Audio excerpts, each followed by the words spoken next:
أعترف بكامل إرادتي أنني أحمل تناقضات محيرة. أخرج الفقر عائلتي من وطننا الاسكتلندي بحثا عن الثروة في العالم الجديد. وما هي الثروات التي جمعتها؟ بدأ أندرو كارنيجي من الصفر،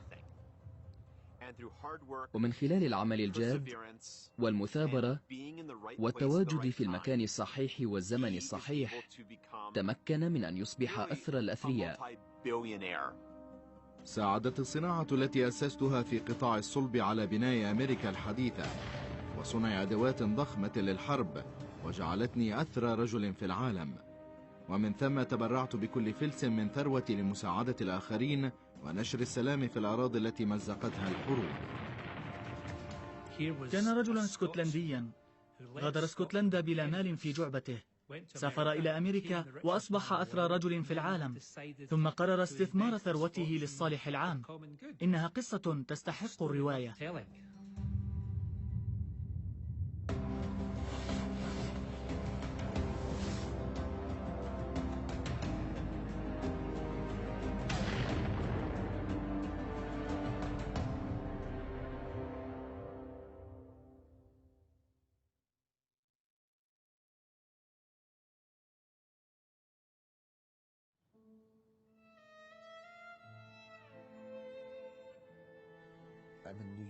أنا من نيويورك، نشأت مع هذا الرجل.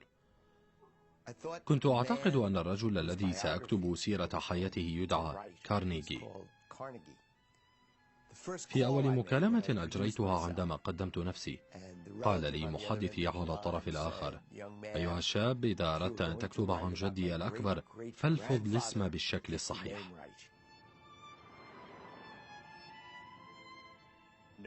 لم يعد أحد يلفظ اسمه بطريقة صحيحة الآن. إنه كارنيجي الآن. وإن سألت أمريكيا عما إن كان قد زار مكتبة كارنيجي فسيسألك عمن يكون هذا، لكنهم سمعوا من قبل عن قاعة كارنيجي.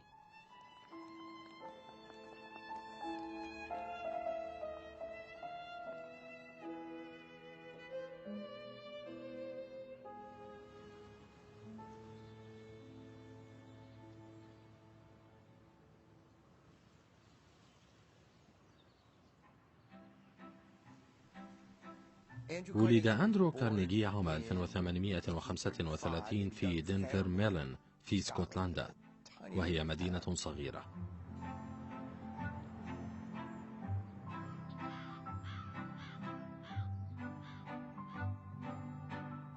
ترعرعت في علية منزل صغير من طابق واحد يقع على ناصية شارع مودي وزقاق بريوري. كان منزل الطفولة مليئا بحب والدي لي ومحبة الآخرين. عاش أندرو كارنيجي في عالم كان فيه الحرفيون والعمال والنساجون مثقفين وبعقلية سياسية، ونشأ كارنيجي وهو يستمع لنقاش والده مع أصدقائه حول المواضيع الشائعة حينها، وهكذا نما اهتمام كارنيجي بالعالم من حوله.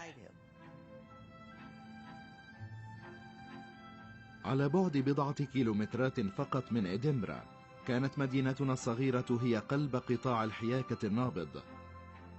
على الأنوال حاك والدي أجود مفارش المائدة من الكتان، لكن المصانع بدأت بالتزايد مهددة طريقته المرفهة في العيش. كنا على حافة تغير كبير جدا. هذا الانفتاح غير المسبوق للأفكار الجديدة والاختراعات التكنولوجية الحديثة ترك آثارا من الدمار. باع والدي آخر أقمشته وعرفت ما الذي يعنيه الفقر، ومن ثم خطر ببالي الحل: سأقضي على الفقر عندما أصبح رجلا.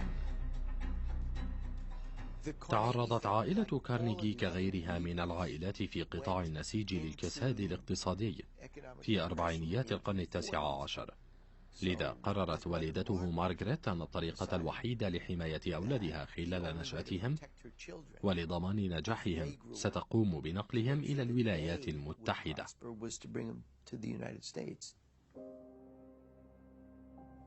أجبرتنا الثورة الصناعية على ترك اسكتلندا الحبيبة إلى قلوبنا والبحث عن حياة جديدة في العالم الجديد. غادرت دنفرملان بعيون دامعة دون أن أعرف متى سأعود، لكنني كنت متفائلا بالسفر إلى أمريكا.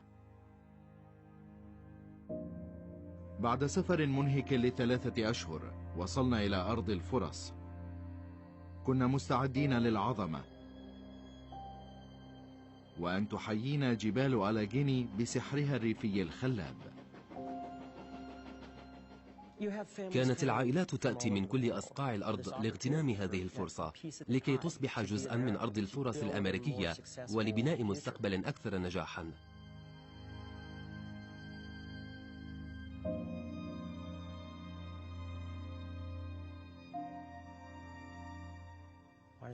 لماذا أتت عائلتي إلى هنا؟ لأنها فرصة ذهبية، فرصة لم تتوفر في عالم أوروبا القديم، حيث أصبح بمقدور الجميع القدوم إلى هنا والحصول على وظيفة براتب جيد، إضافة إلى الإمكانات المتاحة.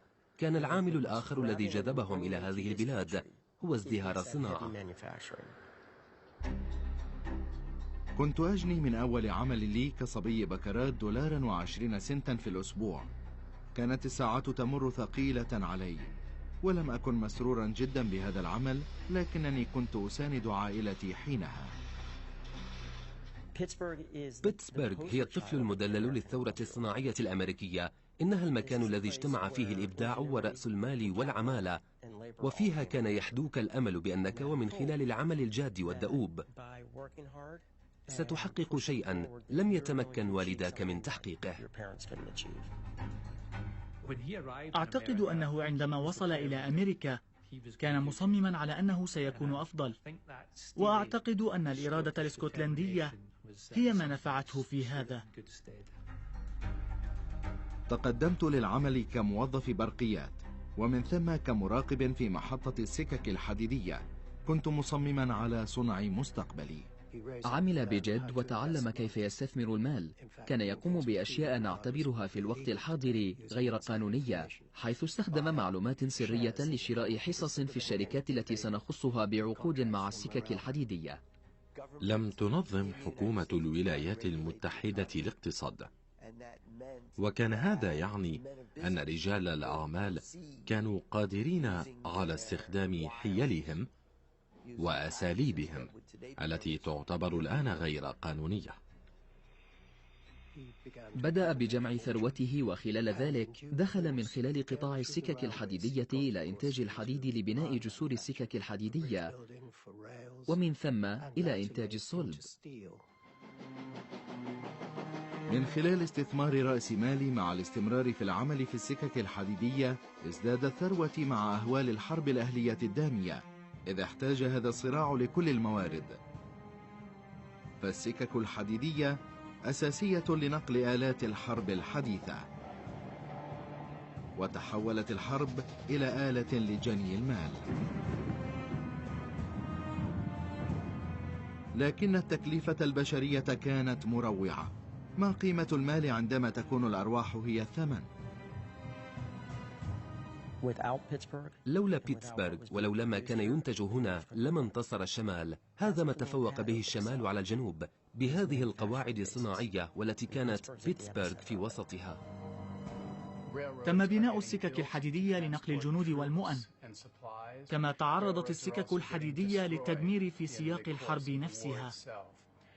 لذا وبعد الحرب كانت صناعة الصلب جاهزة للتوسع للقيام بإعادة إعمار البنية التحتية التي تدمرت بفعل الحرب. الحاجة الماسة للصلب وضعت أندرو كارنيغي في المكان الصحيح والزمن الصحيح. منحه طموحه وجاذبيته وثقته بنفسه القدرة على المخاطرة بماله للمشاركة في مشاريع جديدة وللاستثمار في قطاع الصلب، عندما كان الجميع يستثمرون في قطاع الحديد لبناء مصانع جديدة وإعادة استثمار أرباحه دون أن يخرج أمواله من عمله، بل يضيف المزيد عليها لتصبح أكثر فأكثر وتتعاظم أكثر. فكرت مليا بهذه المرحلة من حياتي، وقد حققت في هذا العام الكثير من الأرباح. لكن في الحياة ما هو أكثر من الإنجازات المادية. أنا أعرض فكرة تلقي دخل لا يزيد عن 50,000 دولار سنويا، لكن شرط إنفاق الفائض كل عام لغايات خيرية. كلما جنيت أكثر تبرعت بالمزيد، وخلال السنوات 20 القادمة سيسمح التغير السريع في الاقتصاد الأمريكي لثروتي بالازدياد.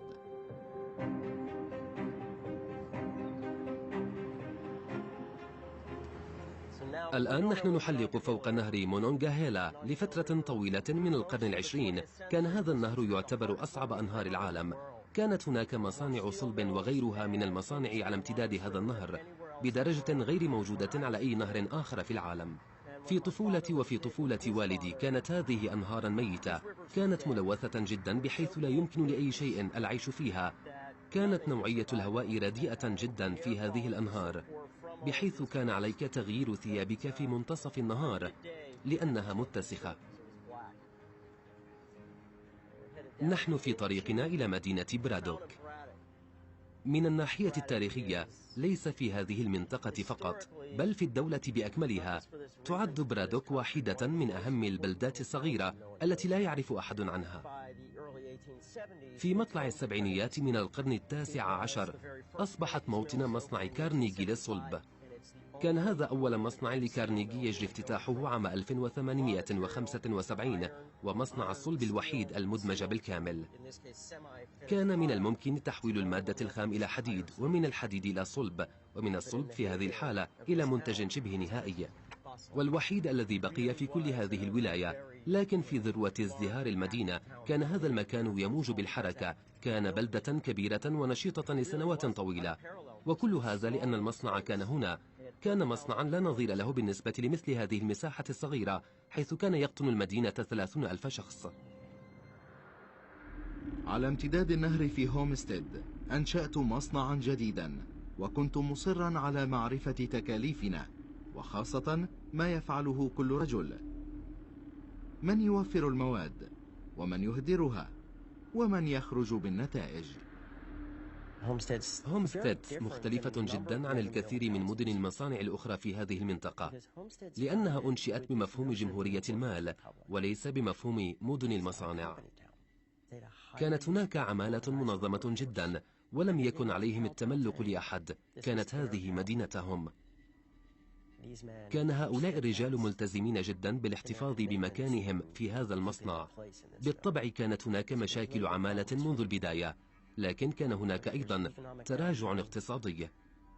انخفضت أسعار الصلب، وبالتالي انخفضت الأجور، وشعر كارنيجي أنه إن لم يكن يجني الكثير من المال فلا داعي لكل هذا. رفض عمالي قبول المنطق، وكانت مطالبهم سخيفة. كان هؤلاء الرجال مخطئين. أوكل أندرو كارنيجي مسؤولية شؤون الموظفين في بيتسبرغ إلى هنري فريك. كان كارنيجي بحاجة لفريك الذي كان مديرا ذكيا جدا. استعان به لأن فريك كان مشهورا في مناكفة اتحادات العمال، ولم يكن يتساهل معها أبدا. قام بإخماد إضراب سيء جدا. كان بالضبط الرجل الذي كان كارنيجي يحتاجه ليتولى أمر مشاكل العمال. كان الطرف السيء فيما كان كارنيجي الطرف الجيد. تعليمات لفريك بإغلاق المصنع والانتظار ريثما يضعف العمال كانت تعليمات ندمت عليها لاحقا. تأزمت الأمور، ومن ثم هدأت، ثم تأزمت، ثم هدأت خلال النهار بأكمله، وفي النهاية حدث إطلاق نار. 6 يوليو تموز من عام 1892 اندلعت معركة بين المضربين و300 حارس في مصنعي. توفي عدد من الأشخاص. لم أشعر بحزن كما شعرت حينها. من فاز في معركة عام 1892؟ النتيجة هي أن العمال فازوا بالمعركة، لكن الشركة فازت بالحرب. تم سحق الاتحاد، ولم يتشكل اتحاد جديد في قطاع الصلب قبل 40 عاما أخرى. معاملته بهذه الطريقة للعمال، سواء بطريقة مباشرة أو غير مباشرة، وتعريض الناس لظروف تسبب في معاناتهم كما فعل أمور غير مقبولة أبدا. هل قدم تعويضا عن ذلك؟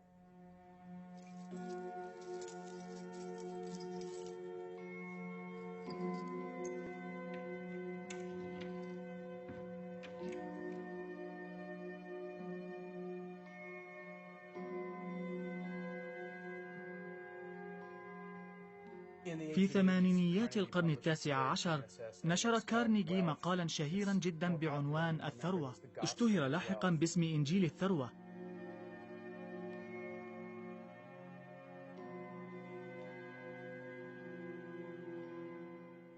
قدم إنجيل الثروة مقترحات شعر كارنيجي أن على الجميع تقبلها. قد لا تعجبك، لكنها تمثل واقع الأمر. أولا، التمييز أمر لا بد منه، والأشخاص الذين على شاكلته سيستمرون في تجميع الثروات الطائلة بطريقة لم تكن ممكنة قبل بضع سنوات. الرجال الذين حققوا ثروات طائلة أكثر ذكاء من الآخرين، فهم يعرفون كيف يجمعون الثروة بطريقة لا يعرفها الآخرون. قمت بتسجيل مقالي على جهاز تسجيل لكي تبقى رسالتي عبر السنين. أنا أقتبس من إنجيل الثروة الذي نشر قبل 25 عاما، وكان يمثل واجبات الرجال الأثرياء. أولا، تقديم مثال للثري المتواضع، الابتعاد عن الاستعراض، تلبية الطلبات المشروعة لمن يعتمد عليها باعتدال، وبعد ذلك اعتبار فائض كل العائدات التي يجنيها كصناديق ائتمانية، وهو ما ألتزم به كواجب لا بد منه. إدارة الأمور بطريقة يحكم عليها أنها الأفضل لإنتاج أكبر فائدة للمجتمع.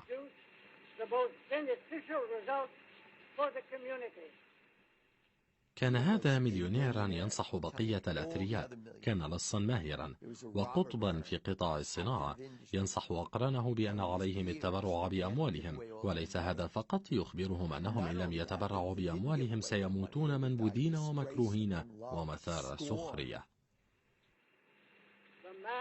الرجل الذي يموت بهذا الثراء سيكون منبوذا.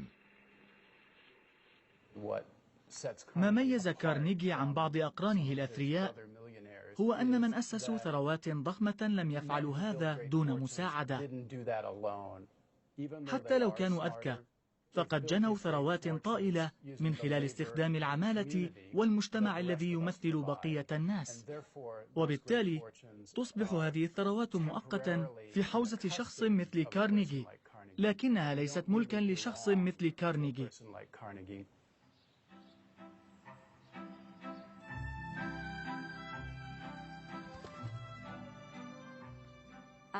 مثل أندرو كارنيجي، ما يمكننا أن نطلق عليه لقب المحسن. وأذكر عندما كنا أطفالا كان من الصعب علينا لفظ الكلمة. كان شخصا تبرع بالكثير من ماله للمكتبات وزراعة الأعضاء، وكانت تلك مهمته في الحياة، أن يجني الكثير من المال ومن ثم يتبرع به.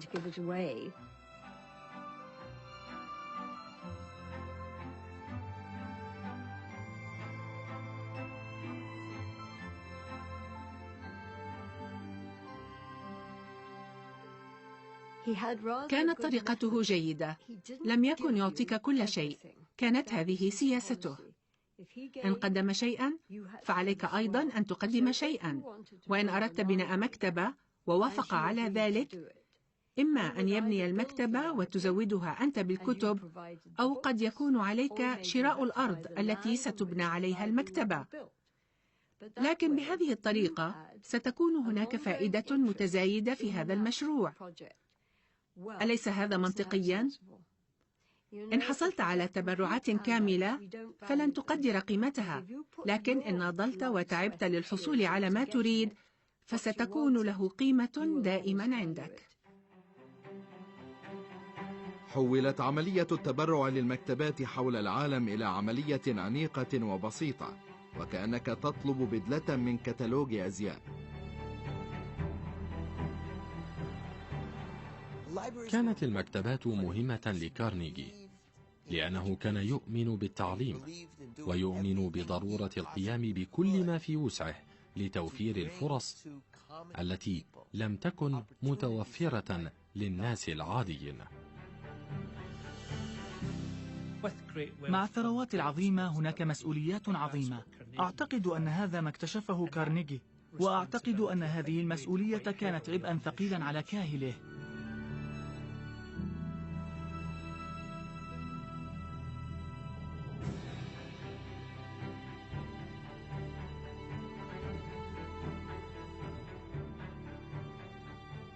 تسجيل أرقام بكثير من الأصفار في المصرف أمر جميل لبعض الوقت، لكنه يصبح أمرا غير مرض لاحقا، ولا يعود من المهم عدد الأصفار، بل ما تفعله بها لتضع بصمتك الخاصة.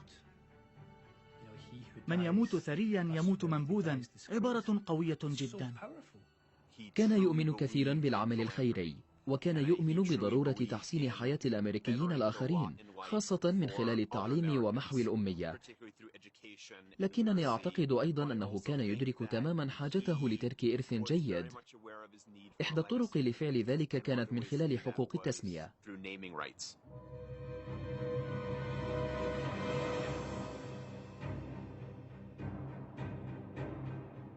لا يمكن التفكير بأندرو كارنيجي كفرد فقط، بل يجب النظر إليه ضمن مجموعة أشخاص مثل جودير وفايرستون وفورد وجي بي مورغان. إن جمعت هؤلاء معا ستجد أنهم كانوا يتحكمون بالإنتاج الصناعي في أمريكا.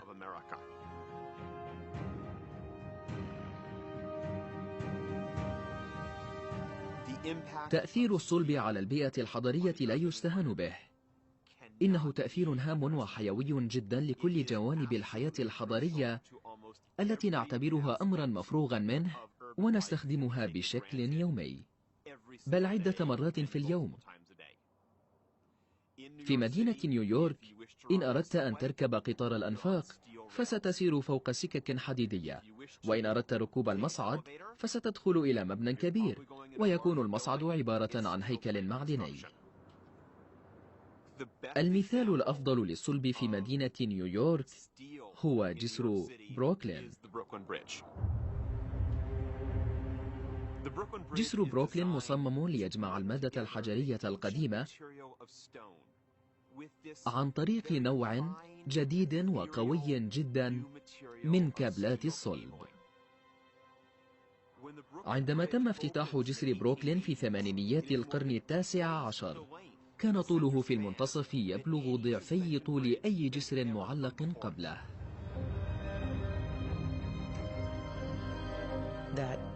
هذا التغير في المعدن الذي يجعله يتفوق على الحديد في نسبة الكربون بمقدار 2% غير كل شيء، فالمعدن أصبح مرنا ويمكن تشكيله بأي شكل نريد، وهذا يحافظ على قوته أيضا.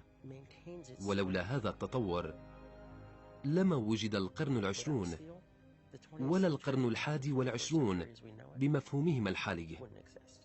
لقد غير كل شيء.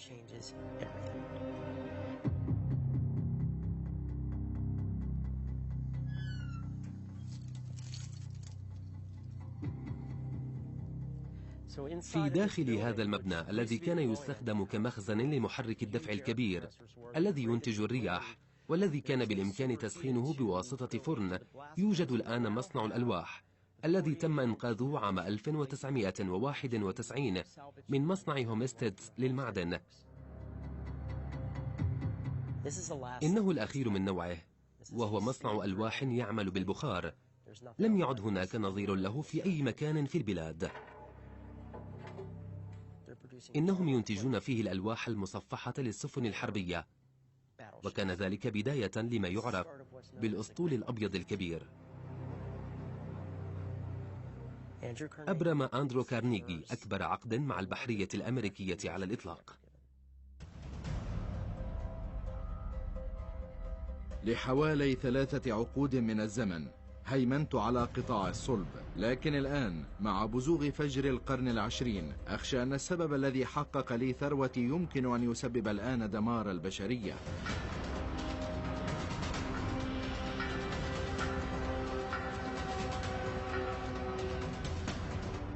وعلي أن أتبع معتقداتي وأبدأ المهمة الأصعب، وهي التبرع بأموالي لصالح الجميع. 2 مارس آذار من عام 1901 اليوم أبرمت صفقة مع جيبي مورغان وبعت مصنع كارنيجي للصلب لقاء 480 مليون دولار. أنا أثرى رجل في العالم، وعلي الآن الالتفات إلى مهمة جديدة لي في الحياة. ازدادت أهمية وقف الحرب وغطت على كل المواضيع الأخرى. قام أندرو كارنيجي بمغامرة كبرى في مرحلة لاحقة من حياته من خلال الدعوة للسلام العالمي، وكان هذا أمرا مهما جدا بالنسبة له. أعتقد جازما أنه كان رجلا عمليا، وكان يرى أنه من الخطأ أن يقتل الإنسان أخاه الإنسان. التناقض يكمن في أن أندرو كان من ناحية يجني الملايين من الدولارات من إنتاج الحديد والمعدن في سبيل التسليح وبناء الأسطول البحري الأمريكي، لكنه في الوقت نفسه كان داعيا مخلصا للسلام ولعدم إراقة الدماء، وكان يرى أن الحرب بربرية ومميتة، وأن على الإنسان الحديث ألا يلجأ لهذه الأساليب. لكن التناقضات ما زالت موجودة، إن لم تكن بحاجة للجوء إلى هذه الوسائل. فلماذا تبني أسطولا بحريا؟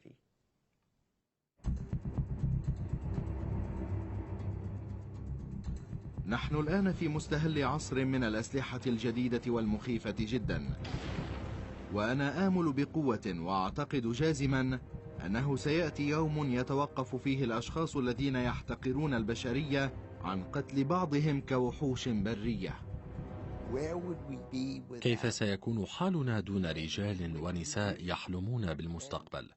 كان كارنيجي حالما، وكانت لديه كل أنواع الخطط اللازمة والتي ضخ كل ماله لتنفيذها.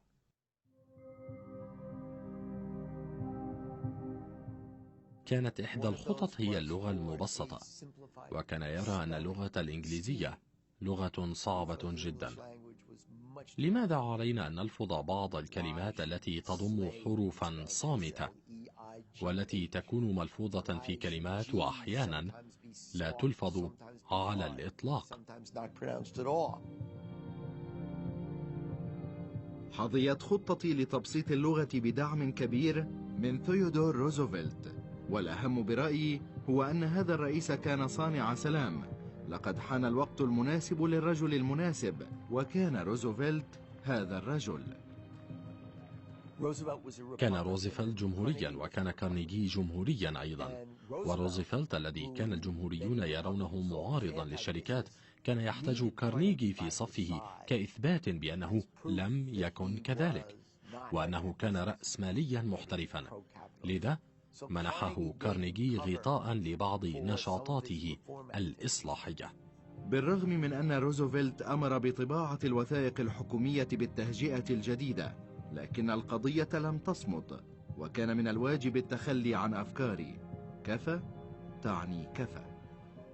كان الرجل يتمتع بحس فكاهة، وكان يملك الحنكة والحكمة، يؤمن بالتقدم ويؤمن بالتطور.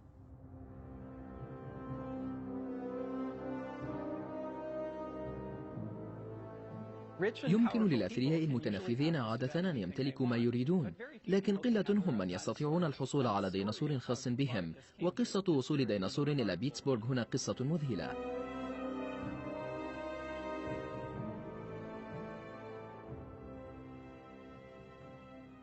إنها تبدأ بأندرو كارنيجي يقرأ عنوانا في صحيفة يقول إن أضخم حيوان على الإطلاق تم العثور عليه في الغرب، وتصاحب الخبر صورة لواحد من تلك الديناصورات ذات العنق الطويل يقف على قائمتيه ليبلغ ارتفاعه مبنى من 11 طابقا. عندما رأى كارنيجي هذا أصيب بالانبهار، فقام بشراء خطاف وحبل، وكتب رسالة لمدير المتحف الذي أسسه حديثا ويليام هولاند. قال له فيها: عزيزي الدكتور هولاند، هل يمكنك شراء هذا لبيتسبورغ؟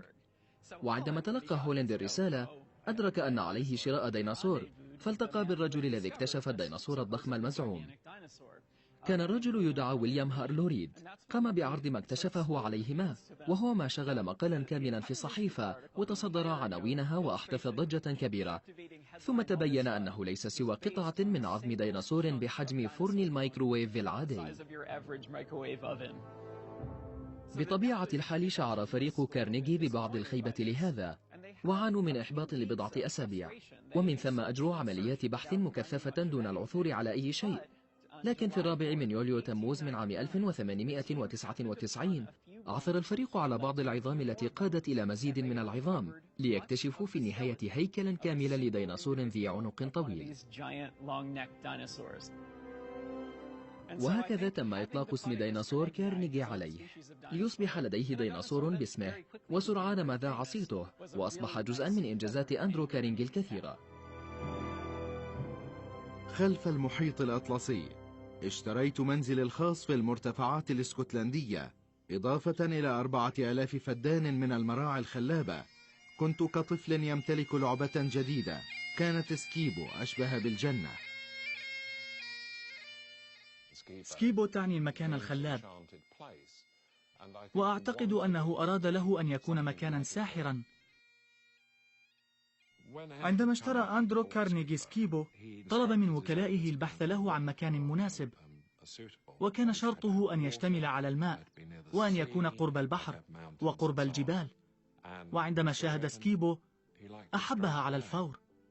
كان هذا الرجل أثرى رجل في العالم، وكان يتحكم بقطاع صناعة الصلب في الولايات المتحدة، والكل يعرف أنه كان يتحكم بقطاع الكهرباء الهام جدا أيضا. وكانت هذه الأشياء جديدة تماما على سكان المرتفعات في اسكتلندا، فقد كانت جزءا نائيا من الجزر البريطانية، لذا كان هذا مثيرا جدا.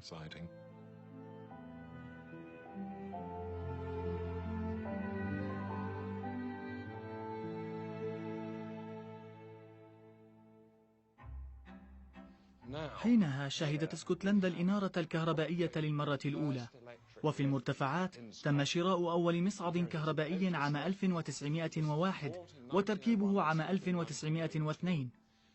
وبعد فترة وجيزة جاء الملك إدوارد السابع لرؤيته، لأنه كان يعمل على تحديث قصر باكنغهام، وأراد أن يرى بعضا من هذه الابتكارات التي وضعها كارنيجي في قصره.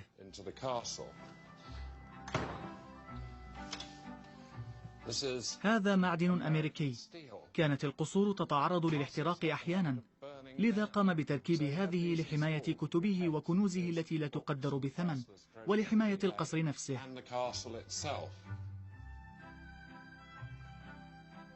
يعطينا هذا فكرة لطيفة عن طبيعة الحياة اليومية هنا. مزمار القربة في 7:45 والفطور في 8:30، ولا بد أنه كان فطورا متنوعا على الطريقة الفيكتورية، والكنيسة في 11:10 والغداء في 1:45 والشاي في 5 والعشاء في 7:30 والنوم في 9:30. هذه ملعقة من العاج، وإن تناولت الفطور في الصباح فستتناوله بهذه الملعقة. إنها منحنية، وأعتقد أنها كانت تستخدم هنا، وتم تشكيلها في سكيبو.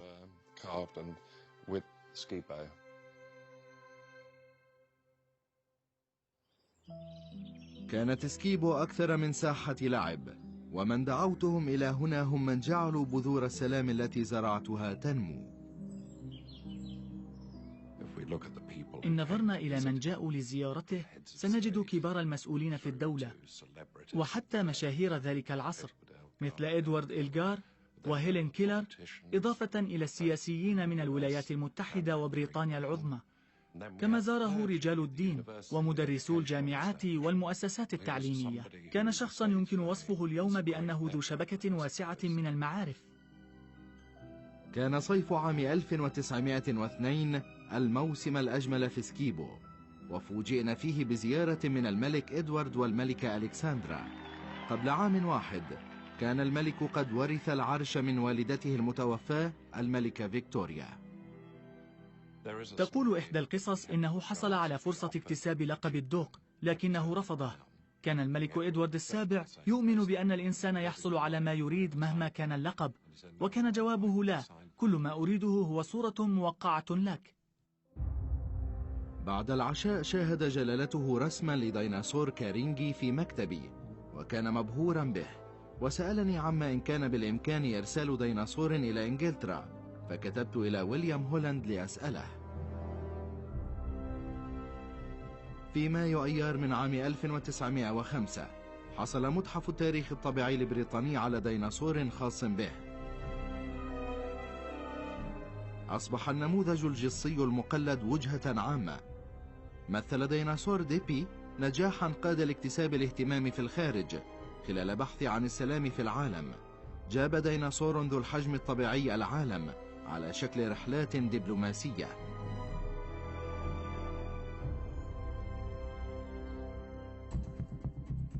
أسمع الضجيج البعيد للحرب الصناعية. أصبح بالإمكان الآن نقل الجنود وغزو البلدان خلال أيام.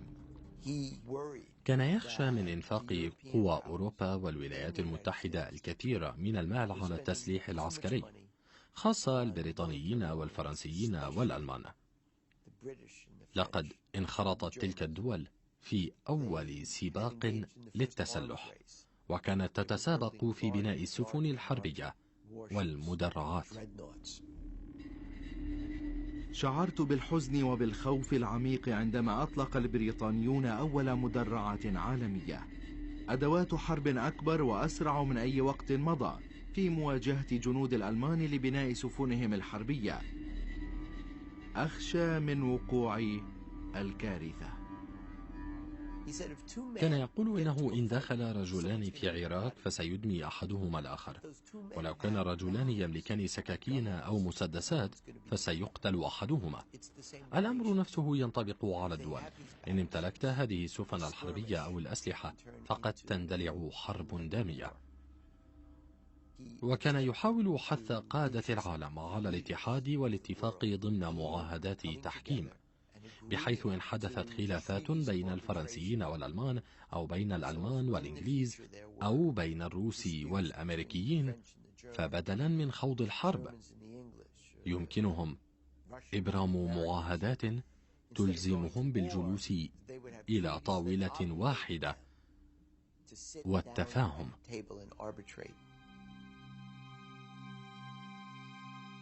قدمت اقتراحا في سانت أندروز، طلبت فيه بإنشاء محكمة دولية للتحكيم تمثل تحالف سلام لفض النزاعات والعمل على وقف الحروب التي تمثل وصمة عار على حضارتنا.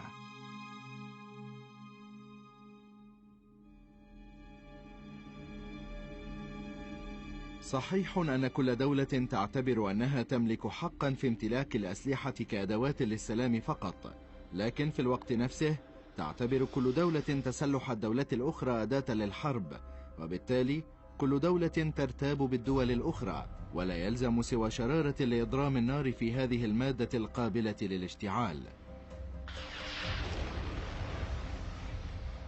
التقيت ويلهلم قيصر ألمانيا للترويج لخطط حول تحالف للسلام بين الدول العظمى في أوروبا ولتفادي الحرب القادمة. كان علي استخدام تأثيري الكبير على رجال السلطة. كنت محظوظا باكتساب اهتمام القياصرة والملوك والرؤساء. سيد الرئيس، نجاح آخر على طريقك إلى الخلود كصانع للسلام. سوف تبسط السلام على هذه القارة، وسرعان ما ستصبح أوروبا تحت السيطرة إن استطاع إمبراطور ألمانيا أن يتخذ قراره ويساندك في هذا. من المهم لإنجاح خطط للسلام أن ينضم إليها الرئيس روزفلت، لذا قمت بمضاعفة جهودي لتوظيفه كمتحدث موثوق باسمي من أجل السلام. في واحدة من القصص المثيرة في حياة كارنيجي وفي حياة روزفلت، عندما غادر روزفلت البيت الأبيض قرر أن يقضي عاما في رحلة سفاري في براري إفريقيا. وصلت رسالة إلى سكيبو يطلب روزفلت فيها مني $30,000 للمساعدة في تمويل رحلة لغايات البحث العلمي. كان كارنيجي يعرف زعماء أوروبا، لكنه لم يقابلهم شخصيا، ولم يكن يملك القوة الشخصية التي يملكها روزفلت. أعرف أن روزفلت ليس بالرجل الثري، لذا اغتنمت الفرصة واشترطت عليه لتمويل رحلات السفاري الإفريقية التي ستمتد لعام أن يعمل بعد عودته كمبعوث للسلام إلى أوروبا، فقبل المهمة. من المفروض أن تلاحق صيدا كبيرا يا صديقي، كل شيء يسير على ما يرام في العطلة، لكنها بالطبع لا تستحق بالنسبة لشخص لعب وسيلعب كما أعتقد وآمل دورا هاما على مستوى العالم. سأكون سعيدا جدا عندما يبدأ دورك، وآمل أن تحقق الهدف من لقاءاتك بزعماء العالم. هذا هو الصيد الكبير، بالرغم من أنك تستحق الخروج في عطلة. أنت محق تماما بشأن رحلتي وأنها مجرد تسلية، لكنني أعتقد أنني أستطيع استخدامها بشيء مفيد. سأكون في أوروبا لفترة وجيزة، وسأكون متحمسا للعودة إلى أمريكا، لكن أيا كان ما تريده مني فسأعمل جاهدا على تحقيقه. إن كان بإمكان أي رجل أن يقنع الإمبراطور بخطط السلام فهو هذا الرجل. سيفعل الكثير ليعمل بشكل وثيق معك، أنا متأكد من هذا. يمكن لروحيكما أن تلتقيا. عندما أرى القيصر سأبحث معه الأمر مطولا، وأخبره بأنني أرغب في تكرار هذه المباحثات معه، ومن ثم سأخبرك بكل شيء عندما أكون في لندن.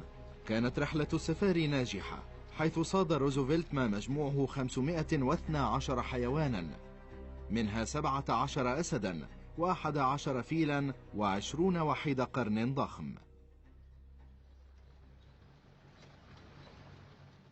في ربيع عام 1910 عاد روزفلت من إفريقيا، وبدأ مهمته الكبيرة عبر أوروبا، وحصل على جائزة نوبل للسلام في النرويج للمساهمة خلال ولايته الرئاسية في توقيع اتفاق سلام بين الروس واليابانيين.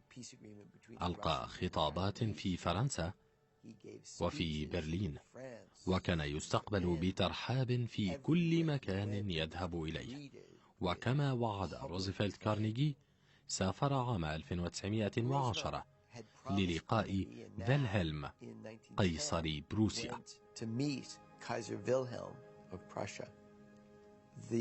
كانت الخطة تقضي بأن يدعو روزفلت القيصر فيلهلم أو ممثليه إلى لندن، حيث سيلتقي فيلهلم بابن عمه وهو الملك إدوارد السابع ملك بريطانيا.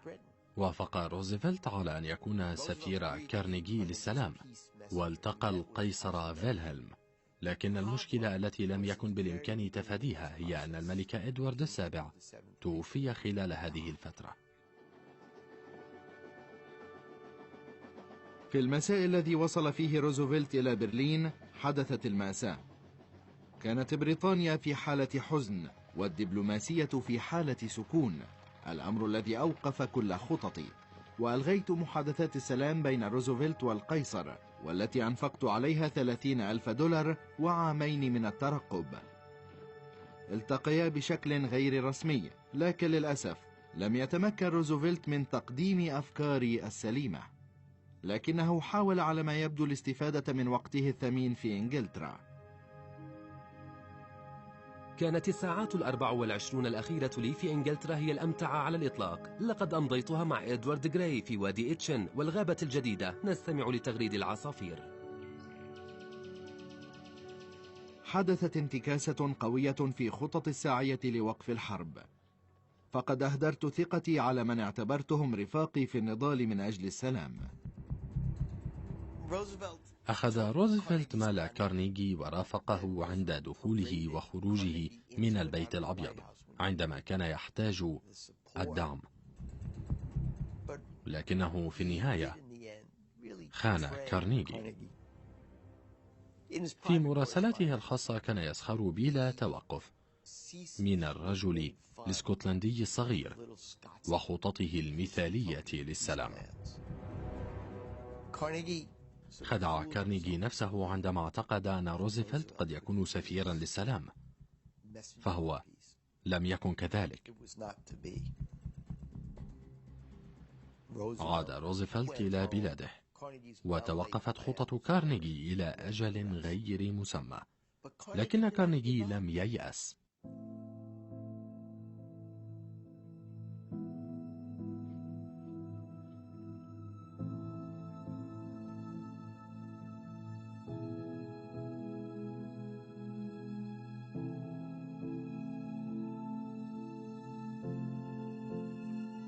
حضرت افتتاح قصر السلام في لاهاي.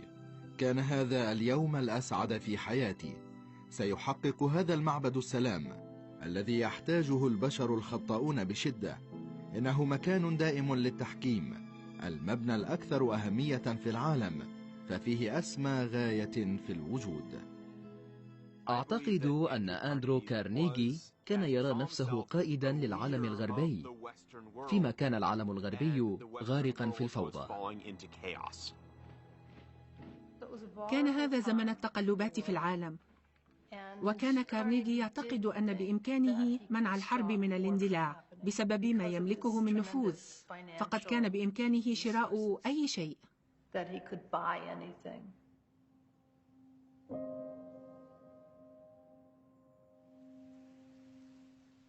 سادتي المنتمين لأديان مختلفة وكل المعارضين للحرب والمدافعين بإخلاص عن السلام، أطلب مساعدتكم، آملا في أن تشعروا بأن هذا أكثر من واجب عليكم، وأن تستعدوا بتولي إدارة $2,000,000 من أجل السلام من خلال التحكيم في النزاعات الدولية. أعتقد أننا نشعر جميعا بأن قتل الإنسان للإنسان في معركة عمل بربري وينفي ادعاءنا التحضر. إنها جريمة نود إلغاءها من الحياة.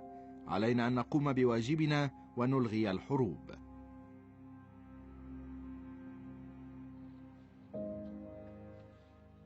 هذه غرفة تاريخية في حياة كارنيغي وفي حياة حركة السلام.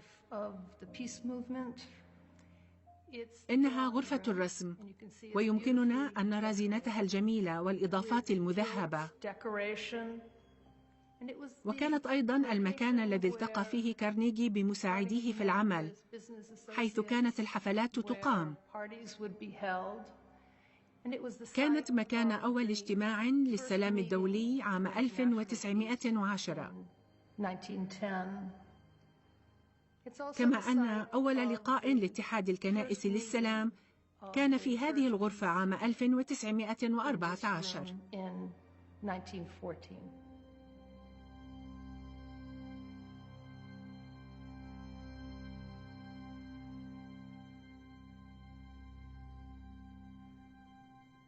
العاشر من فبراير شباط من عام 1914.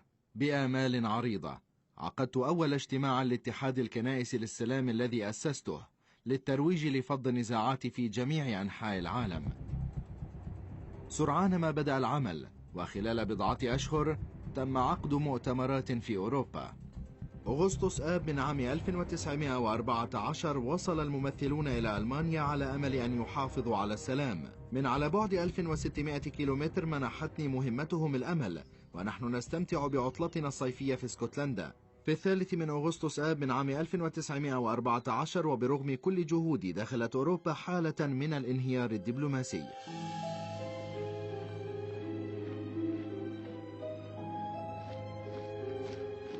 في اليوم التالي أعلنت ألمانيا الحرب على فرنسا، وأرسلت جيوشها نحو بلجيكا المحايدة. في ذلك المساء أعلنت بريطانيا الحرب على ألمانيا، واندلعت الحرب العظمى. شعر كارنيغي بالهلع. كان مذعورا جدا، لأنه ومن جديد بدا له ألا داعي مطلقا لهذه الحرب. نعم، تم اغتيال الأرشيدوق على يد صربي، لكن لماذا يفضي حادث إرهابي إلى حرب عالمية؟ أشعره هذا بالإحباط.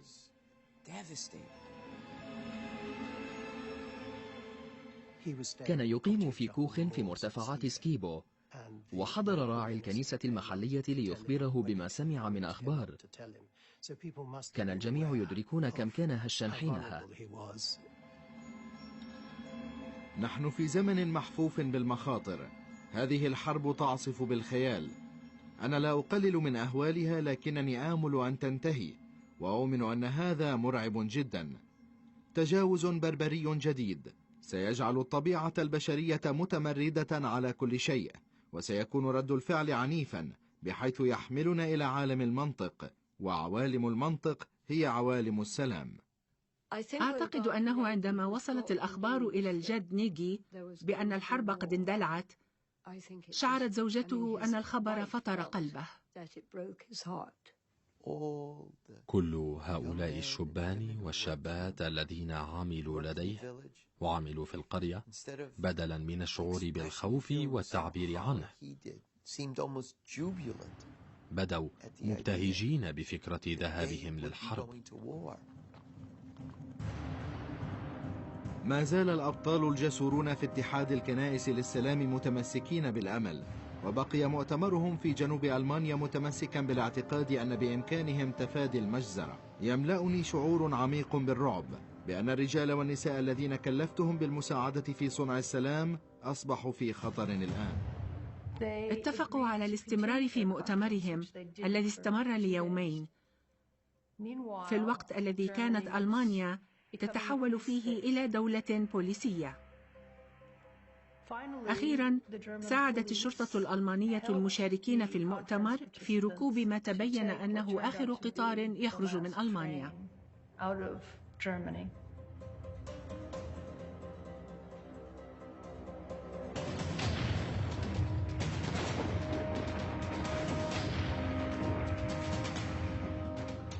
عندما أقرأ هذا اليوم يبهرني التحول الكبير. هزت الحرب العالم كما لم تفعل من قبل. الناس يذبحون بعضهم كالوحوش البرية، ومعظم الإصابات في هذه الحرب في العظام بسبب الشظايا والرصاص. لا يمكن للجسم البشري أن يتحمل تأثير هذه المذابح بهذه الأسلحة. لقد فشلت في وقف الحرب، لكن التفاؤل في داخلي لم يفشل. كانت له طريقه الخاصة، وقد تخلى عن ثروته برمتها ليوقف الحرب العالمية الأولى. لم تعد محاولة العثور على المنطق في هذا العالم مجدية، ويؤلمني أن أفكر في قصر السلام الذي أملكه وهو ساكن.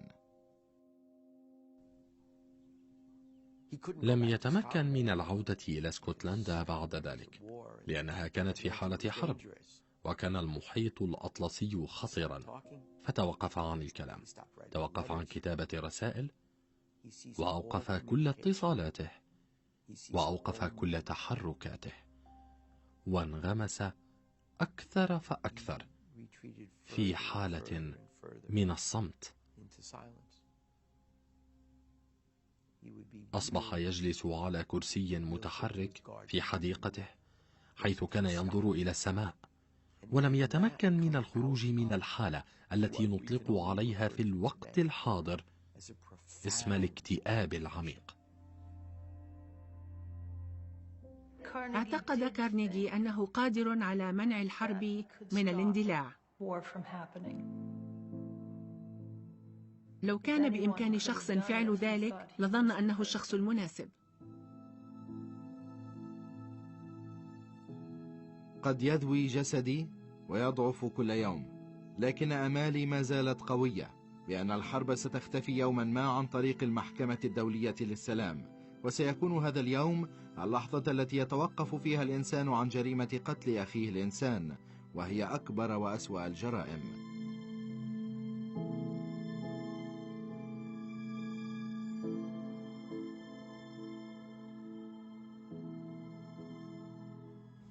مات كارنيجي.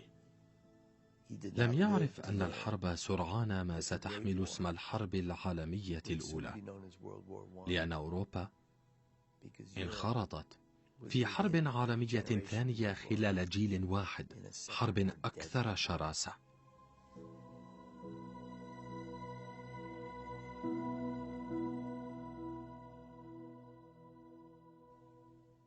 كان كارنيجي ينوي التبرع بكل ثروته مع إبقاء ما يكفي من المال لزوجته وابنته كي تعيش براحة، لكن ليس إلى درجة إنشاء سلالة.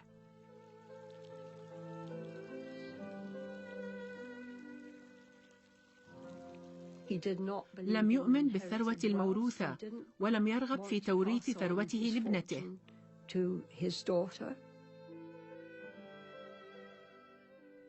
أذكر عندما دخلت سكيبو للمرة الأولى وكنت في السادسة من العمر تقريبا، كانت أشبه بفردوس.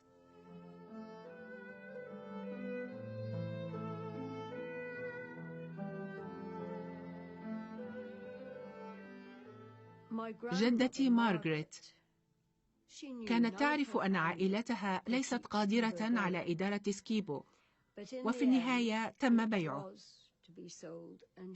وغادرت سكيبو للمرة الأخيرة، لكنها لم تقل لنا لأنه لم يكن من المفروض أن نعرف.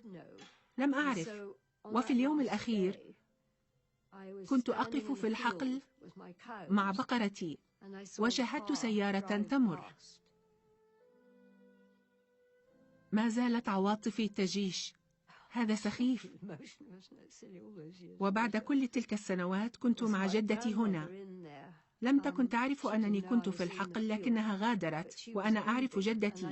لم تكن من النوع الذي ينظر للخلف، فهذه طبيعتها، لكنني أعتقد أن قلبها كان ينفطر حزنا.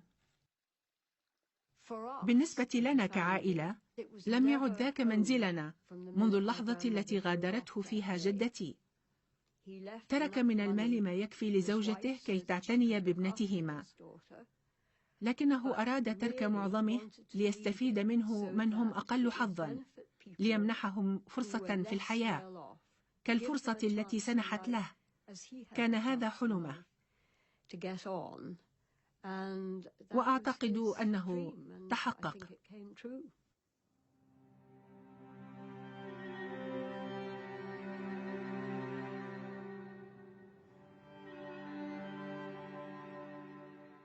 لو كان أندرو كارنيغي موجودا اليوم لكان استثمر أمواله في الروبوتات وفي قطاع الصناعات الحديثة، وأعتقد أنه كان ليكون شخصا مثل بيل غيتس، فقد كان يعرف إلى أين يتجه المستقبل.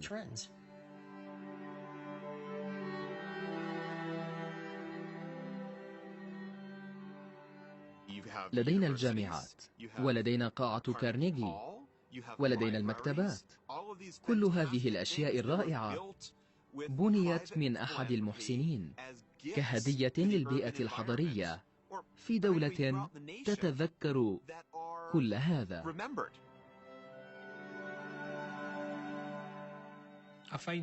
برأيي من المذهل أن شخصا من القرن التاسع عشر كان ذا بصيرة واضحة جدا، وأراد أن يحقق المستحيل.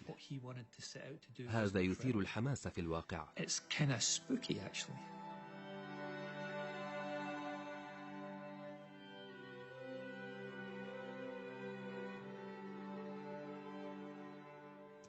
لو كان أندرو كارنيغي حيا الآن لاستخدم كل ذرة من طاقته وكل دولار من ثروته وكل نفوذه وشخصيته وذكاءه لإنشاء حركة سلام عالمية توقف الحروب ومآسيها.